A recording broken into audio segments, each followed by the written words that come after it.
Денешната емисија ја посветуваме на големиот христијански ден, Велики петок. Токму по тој повод со нас денеска во студиото е отец Ивица. Добар ден и добро ни дојавте. Добар ден и благодарам што ме поканите. Вие сте секогаш добрододен гостин во нашето студио, секогаш кога пред нас ни предстои голем празник за кој што секако нашите гледачи би сакале да дознаат и нешто повеќе од свештено лице. Ми е мило што денеска ќе разговараме на една неисцрпна тема, јас би рекла. Секогаш за Великден се зборува многу, пред Великден, по Великден, меѓутоа секогаш има што да се каже и она што понекогаш дури се повторува, мене лично, а верувам и на многумина други им е интересно и сакаат повторно и повторно да го слушнат, нели, во обид да дознаат што е можно повеќе, па дури и нешто што подзаборавиле да се потсетат. Досега јас чинам не сме разговарале со вас и во нашето студио воопшто во нашите емисии за оние последни денови на нашиот Бог како човек пред од предавството до распнувањето и воскресението. Би сакала да започнеме со доаѓањето во Ерусалим, предавството од Јуда, судењето, страдалниот петок, денешниот ден, Велика сабота и Велика недела. Така навистина мислам секоја година, еве кога ќе дојде овој период, се говори за сето тоа што Христос Месијата го направи за нас.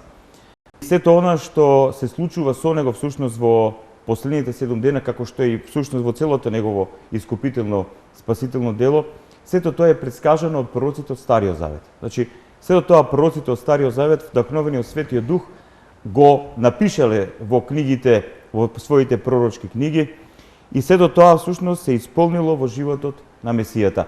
Еве ние кога го читаме пророкот Исаија, тој ни вели дека Месијата ќе биде слуга на Јахве или слуга Божи, кој ќе биде презрен од сите, кој ќе биде исмеван.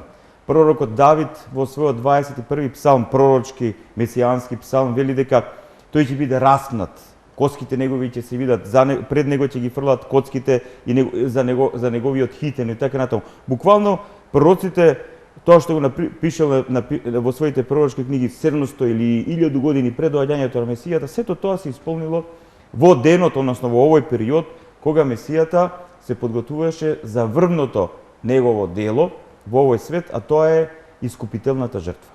Сега, искупителната жртва, односно неговото страдање на крстот. Искупителната жртва е одговорот Божи за проблемот на злото. Многумина од нас си го поставуваат прашањето од каде злото во овој свет, од каде деструкција, од каде лага, од каде смрт. Дали Бог, нашиот Творец, овој свет го создал ваков како што е? Дали самиот е зол? Ако има зло во овој свет, тогаш и Творецот сигурно е зол, затоа што зло постои во овој свет. Ако Творецот не е зол, ако Творецот е апсолутно добро, апсолутно совршенство и љубов, тогаш од каде е злото? И во своето писмо и тоа ни се открива. Значи, злото потекнува од едно високо ангелско битие, тоа во своето писмо е опишано како највисок степен во ангелската хиерархија, тоа е Херовим, кој се спротивставил на Бога, се спротивставил на Божјото царство и сето тоа што во него било добро и од Бога создадено како добро, го свртил во негатива. И од него доаѓа целиот отров на злото. И сега многу интересна работа. Бог него не го уништува. Бог, сатаната, односно неговиот противник, Бог не го уништува. Бог допушта злото како принцип на екзистенција да се шири во од Божиот начин на постоење. Во тој контекст се шири на планетата Земја. Ние го гледаме злото во овој свет. Сега, Христос, Синот Божи, Месијата, дојде во овој свет. За да на крстот, за да во состојба на крајна, како да кажам, испразнето со себе си и во крајна немоќ да го победи злото. Да го разобличи злото како принцип на постоење. И Христос го разобличи злото, го победи злото, знаете со што? Со жртвена љубов. На крстот Христос себе си се принесе за жртва, за љубовна жртва за целото човештво. И со тоа што тој себе си се принесе како љубовна жртва, тој со својата љубовна жртва, со својата љубов го разобличи злото, како принцип на постоење. И го победи оној што нас не држи во духовно робство, тоа е сатаната. Сето тоа се случило на крстот. Крстот. Кога Христос беше прикован на крстот, заради нас, луѓето, и за нашето спасение, со својата жртвена љубов. Со силата на својата љубов, тој го победи злото и го победи сатаната.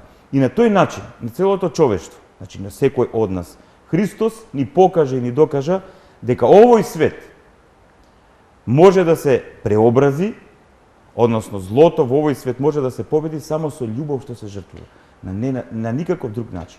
И затоа, она што се случува на крстот е надеж за целото човештво. Одговор за целото човештво.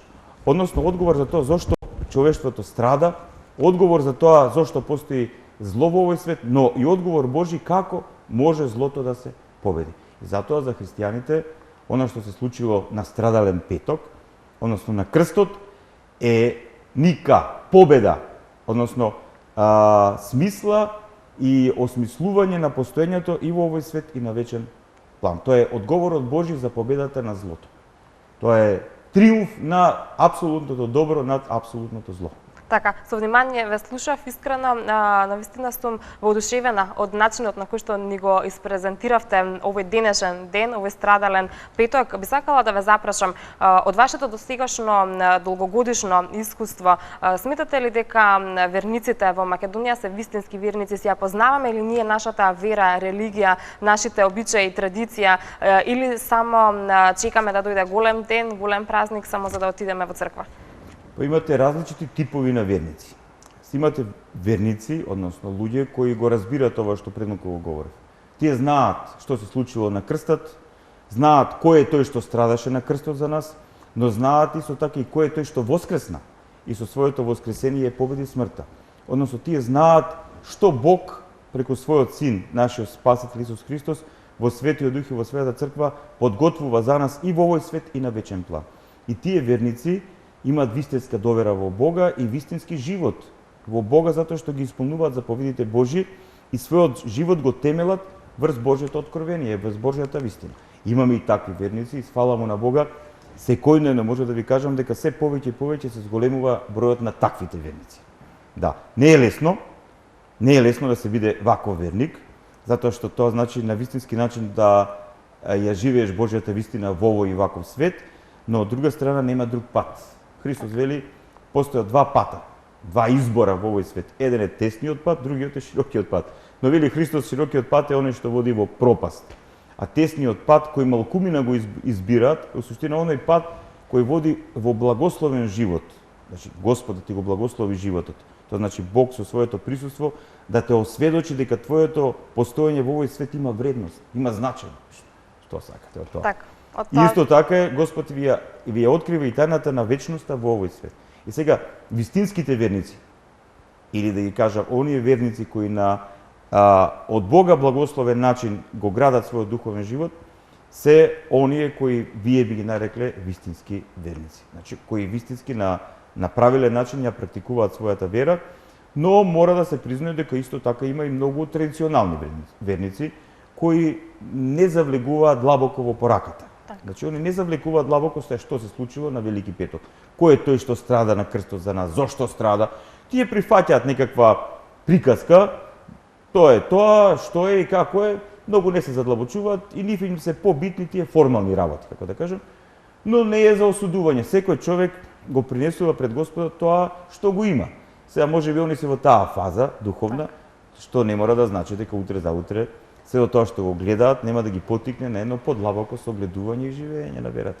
Така, поправете ме ако грешам, меѓутоа јас имам едно размислување дека со тоа што сме имале среќа да се родиме во православно христијанско семејство, не направи самите нас православни христијани доколку не се предадеме на верата и доколку не веруваме цврсто во она во што верувал нашиот Спасител, во љубовта нели, во честноста, во нашата христијанска вера. Колку е важно уште од најмали нозе децата да почнат да осознаваат што е христијанството? Значи вака, како христијани не може да се родиш. Мислам, тоа го говореле отците на црквата уште од рано христијанскиот период и самиот Христос вели: ако сакаш да бидеш мој ученик. Значи секој од нас во еден период од својот живот го слуша она што Христос како прашање го упатува на секој од нас. Ако сакаш да бидеш мој ученик, земи го крстот свој. Тоа значи во еден момент од својот живот сите ние треба да избереме дали ќе го прифатиме животот во добро и во вистина или во лага и зло. Значи секој од нас во еден момент кога ќе доживееме духовна зрелост и свесност, го слушаме тој глас Божји внатре во нас и избираме дали ќе бидеме верници, односно дали ќе имаме доверба кон Творецот, кон тој што е вечниот, или нема да има. Тоа е тоа. Сега, што е доброто како дете да се родиш во христијанско православно семејство? Доброто се состои во тоа што ако се родителите вистински, не само и традиционални христијани, тогаш тие ќе им посведочат на своите деца кои се вистинските вредности. Значи не може тони на нивните деца да им зборуваат дека Исус е син Божи, совечен син Божи кој станал човек, за тајната на искупителната жртва, за воскресението, за Бог, како еден и троичен. Мислам, тие тајни се многу сериозни и на таа возраст не може да им се сведочи тоа, ни да им се говори, но што може? Например, суштинската вредност кај секој христијанин е жртвената љубов. Значи, тоа е темелот на христијанството. Тоест, кога ние го гледаме крстот, значи секаде ние христијаните го имаме како символ крстот, крстот е символ на таа жртвена љубов. Значи показател на таа жртвена љубов. Дека ни еден проблем, никакво искушение, никаква неправда, никакво зло во овој свет не може да се победи без љубов што се жртвува. И сега ако родителите имаат жртвена љубов кон своите деца, ако на вистински начин знаат да се жртвуваат за своите деца, но мудро. Значи, жртвата не подразбира некаква сентименталност. Жртвата подразбира мудрост, да знаеш како да го формираш вистинскиот лик, односно личност во детето. Како на вистински начин во неговиот ум и неговото срце, во неговата душа да внедриш и да покажеш вистински вредности. Како детето да го вреднува својот живот, како да ги вреднува своите постапки, како да го вреднува своето однесување кон другите деца, кон родителите, кон природата, например. Мислам, сега моите деца, еве конкретно, сега да не зборам, да не ме разберат некој погрешно, ама мравка не газат. Зошто? Затоа што знаат дека и мравката е Божјо создание. Дека ја многу пати сум разговарал со нив, дали човек може да направи едно пајаче малечко? Ништо, ние пајаче го гледаш и го буташ вака. Но дали човек може да го создаде? Не може. Просто најголемата технологија не може тоа да го направи. И велам, Бог му дал живот на тоа пајаче, на таа мравка. И секогаш велам, треба да внимавате, да имате милост и разбирање, сочувство кон се што е надвор од вас, но исто така и да имате љубов и разбирање и за вас самите. Да знаете што сакате во својот живот. И тоа е супер, дај Боже повеќе да има христијански православни семејства кои ќе ги воспитуваат своите деца како што треба, ќе ги насочуваат кон вистинските вредности. Тогаш длабоко верувам дека и нашето општество ќе почне да зрее и да здравее. Тоа што мора да признаам дека генерално гледано нашето македонско општество е сериозно болно. Особено на етички духовен план. А од тој план, кога едно општество е болно на етички духовен план, тогаш таа болест се манифестира и во сите други сегменти на животот. И затоа ние како општество сме во агонија, во една сериозна агонија. Гледате дека луѓето се во состојба на неразочараност, бегаат во површност и така натаму, се соочуваат со состојби кои не може да ги обработат со својот ум и затоа често паѓаат во депресија, во испразнетост, во бесмисла, а некои па се заминуваат. Тоа е навистина најлесно, јас би рекла. Тоа е нивен избор. Да се заминат од Македонија и да го бараат својот успех некаде далеко, меѓутоа сепак со верба во Господ. Она за што денеска е важно да кажеме по некој збор е великденската традиција на бојадисување јајца. Гостинката која што пред малку се замина, беше пред вас наша драга гостинка, ја донесе ова прекрасна декорирана великденска трпеза и голема благодарност до неа. Забележуваме прекрасно направено. Многу убаво. Так, забележуваме црвени јајца, забележуваме и шарени јајца. Она што колку и да го зборуваме, колку и да го говориме, ќе биде се поинтересно за нашите гледачи. Зошто шарени јајца? Дали е правилно или не да се бојадисуваат шарени јајца за време на Великден? Видите се, јас пред малку тоа го кажав. Имате луѓе кои верата и така натаму доживуваат како деца. Разбирате? Сега јас на моите деца, па и еве, како да кажем, на оние што доаѓаат во црква, ама кои немаат доволен духовен капацитет, не можете на тие луѓе да им говорите нешто што не може да носат. И самиот Христос вели, им вели на апостолите, ви давам толку колку што можете да носите, знаете. Тоа е тоа. Сега, Бог е љубов, Бог е наш небесен татко и Бог се радува. Бог се радува, длабоко верувам дека тоа е така, на секој начин на кој ние изразуваме нашата вера. Некои луѓе изразуваат својата вера што боядисуваат јајца, прават украси, таму. Значи, оние на тој начин учествуваат во радоста на сето тоа што Бог го направи за нас на крстот и со воскресението. Тоа е нивниот начин. И се тоа го прифаќаме и се радуваме, им благодариме. Значи, имате различност. Сите сме ние различни. Фала му на Бога што е така. Замисли сите да сме интелектуалци и тупаджи како мене. Да теологизираме.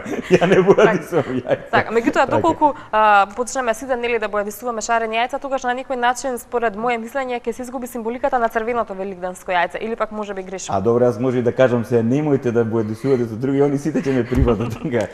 Да, па знаат луѓето, сите знаат дека црвената боја е символ на крвта Христова. Правиме ли греф доколку бојадисуваме шарени јајца? Не, сега греф. Сериозна работа е греф. Значи, црвената боја е символ на Христовата крв. Јајцето е символ на планетата Земја, на целото човештво. Јас кажав на почетокот, човештвото се инфицирало со злото. Злото во нас предизвикува греф.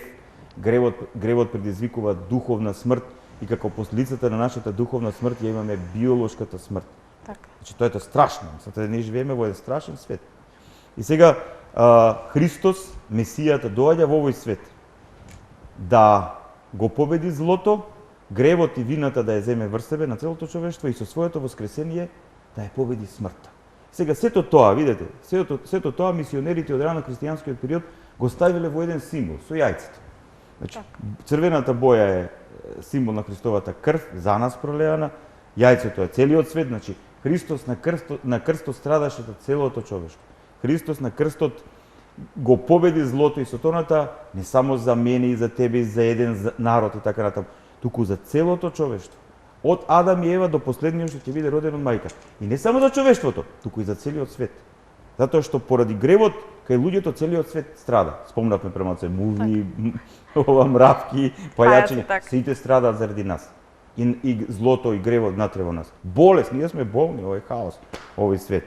И затоа Христос доаѓа да го победи злото, гревот, смртта и на сите нас, на целото човештво да му го покаже патот. Значи буквално Христос не го покажува патот, правецот, процесот, што треба да направиме за да ја прифатиме таа негова победа на злото и како во нас сите тие нешта што он ги направи за нас да дадат плод. Тоа е христијанството. И сето тоа е ставено во јајцето. И затоа на крај кога се кршиме, нели, викаме Христос воскресна, тоа значи Христос повторно го подигна своето мртво тело. Христос ја победи смртта. Што значи тоа? Смртта е победена. Христос ни дава показ и доказ дека смртта е победена.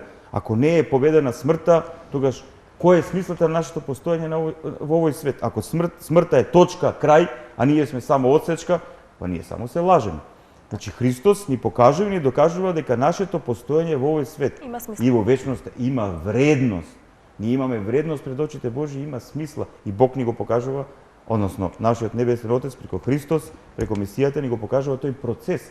Што треба еден човек да направи за да сето тоа што Месијата го направи за нас во него има плод. Тоа е христијанството. Така, внимателно ве слушав кога нарековте убаво е кога се подготвуваме за Великден, се радуваме на некој убав начин, со радост покажуваме колку го сакаме овој празник, декорираме во нашите домови. Меѓутоа од друга страна пак се појавува пак она што постојано зборуваме, злото е насекаде околу нас, се манифестира преку љубомора, преку завист, па се случува да љубомориме на некого доколку неговиот дом е поубаво декориран од нашиот, доколку јајцата поубаво бојата им фатила од нашите. Навистина сме големи помодари ние македонците. Следиме се што е модерно, се што е трендовско, се што е убаво и на запад го носиме кај нас, сакаме да го донесеме кај нас. Колку е убаво и христијански исправно да се надпреваруваме чии јајца се поубави? Видите сега, тоа покажува на кое ниво е тој човек, на ниво на духовност и интелектуалност и култура на живење. Сега ако некој му завидува некому за тоа, значи покажува дека неговото духовно, интелектуално, културолошко ниво е катастрофално. Так. Сега ако повеќемина од нас всушност се такви, тогаш покажува дека ние имаме сериозен проблем. Тогаш ние не разбираме што е Христос и кој е Христос. Тогаш ние не разбираме што се случило на крстот. Тогаш ние не разбираме тајната на жртвената љубов. Жртвена љубов. Јас се жртвувам за тебе, јас се радувам за твојот успех. Јас се радувам за твојот живот. Јас се радувам ти да бидеш. Тоа значи жртвена љубов. Така. Ако ние велиме ние сме христијани и не знам за Велики петок постиме без не знам таму ништо не јадеме и така натаму, а имаме завидливост во срцето наше, не се радуваме на туѓиот успех, разбирате? Дури му завидуваш, дури му правиш, па ти немаш врска со христијанство. Далеку се таквите и тие што тоа не го разбират, односно тајната на крстот од христијанство. Тие се стават традиционални христијани. Односно културолошки припаѓаат на христијанството, а од христијанство нема. Така, значи повторно се враќаме на почеток на оние два вида христијани кои што ги кажавме дека постојат. Има само еден вид христијани, тие другите колку се христијани, тоа е за прашање. Така, она што секако е интересно и важно да го нагласиме, како ќе го поминете вие вашиот овој голем празник со вашето семејство. Верувам дека голем дел од нашите гледачи се прашуваат како едно свештено лице го поминува Великден. Како? Па во црква, пошто имаме толку богослужби, така да, значи, целата таа страдална седмица е исполнета со богослужби и буквално на сите тие богослужби и преку химните, песните што се пеат, и преку сето тоа што се случува тамо, ни се разоткрива смислата на тоа што Христос направил тогаш за нас. На Велики четврток, што правил на Велики четврток? Востанувањето на Светата тајна Евхаристија, односно тајната вечер. Што е тоа? Зошто тоа Христос го направил за нас? Велики петок, страдањето на крстот, Велика сабота, неговото симнување во адот и воскресението. Значи сето тоа го доживуваме заедно како црква. Како црква, тоа да бидете црква, тоа значи да бидеш Христов ученик и да бидеш заедно со Христовите ученици. Тоа значи црква. Црквата не е храм, молитвен дом или институција. Црквата е заедница на Христови ученици. Тоа е црква. И ние како црква пред се радоста на тоа што Христос го направил за нас, го доживуваме заедно, на заедничка молитва, а потоа, кога ќе заврши богослужбата, односно заедничката молитва, учеството во поголемото семејство, тогаш по нашите домови ја споделуваме таа радост. Така, јас верувам дека многумина од нашите гледачи ќе бидат стрикни кога ќе го слушнат одговорот на следното прашање кое што ќе ви го поставам. Зајакот има ли некаква врска со Великден, затоа што на сите можни излози во поново време сретнуваме зајаци кои што се поврзани со Великден. Од каде дојде сега зајакот во Великден? Јас ви одговорив на почетокот. Добив одговор од мој пријател кој е трговец и сега околу тоа за јаците и така натаму, сите тие работи они ги порачуваат од Кина. Сега тоа со зајакот нема никаква врска со православната христијанска традиција, изгледа повеќе има нешто на запад, и колку има врска тоа и со запад, можеби со некои нивни обичаи и така натаму. И сега тие кинезите прават огромни количини тие зајаци. И нашиве трговци, пошто тоа изгледа ефтино таму, си нарачуваат тука и за кај нас. Се продава тоа, гледа народот се купува, убаво изгледа, децата се радуваат и така. Но искрено кажано, гледано објективно, тоа нема никаква врска со нашата христијанска православна традиција. Така, значи остануваме сепак на нашиот став, на вашиот став. Јас апсолутно се согласувам со вас дека не е битно дали имаме зајак на нашата маса за Великден, битно е да имаме црвени јајца. Па добро, да, црвеното јајце и да се поздравиме еден со друг со најубавиот поздрав, најрадосниот поздрав, поздравот кој всушност ни носи смисла и вредност, а тоа е Христос воскресна. Без тоа никаква смисла.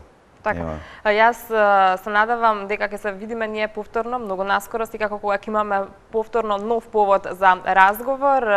Не знам дали е пригодно уште сега да кажеме вистина воскресна, затоа што денеска е петок. Секако ќе почекаме нели до недела за да се поздравиме со овој навистина радосен поздрав. Отец Ивица, јас ви благодарам што денес дојдовте кај нас. Навистина ми представуваше чест што бевте во нашето студио. Се надевам дека и нашите гледачи, како и јас тука во студиото, со внимание ве слуша. Благодарам на поканата и секогаш кога има време со кејф доаѓам кај вас. Така. И уште еднаш за самиот крај порака до нашите гледачи, до верниците. Пак, еве како заклучок на сето ова што го зборевме, да внимаваме површноста да не направи од нас бледи креатури на постоењето. Затоа што површниот начин на живење не испразнува од нас, од нашата личност. И ние на крај на крајвите стануваме како некаква прашина, ќе дувне ветер и ништо од нас, и ништо со нас. Значи, да бегаме од површноста, да почнеме да мислиме, да почнеме посериозно да доживуваме и да почнеме посериозно и похрабро да ја бараме смислата на нашето постоење и одговорот зошто сме во овој свет, а и зошто во овој свет многу нешта се случуваат како што се случуваат. Ако почнат луѓето вака да размислуваат, ќе дојдат до Христос, ќе дојдат до крстот, но и ќе дојдат до воскресението. Јас се надевам дека ќе ја послушаат сите вашата порака и дека ќе го следат Божиот пат. Уште еднаш ви благодарам што денеска дојдовте во нашето студио. Благодарам и на вас. Продолжуваме ние понатаму со редовните содржини од Колосек.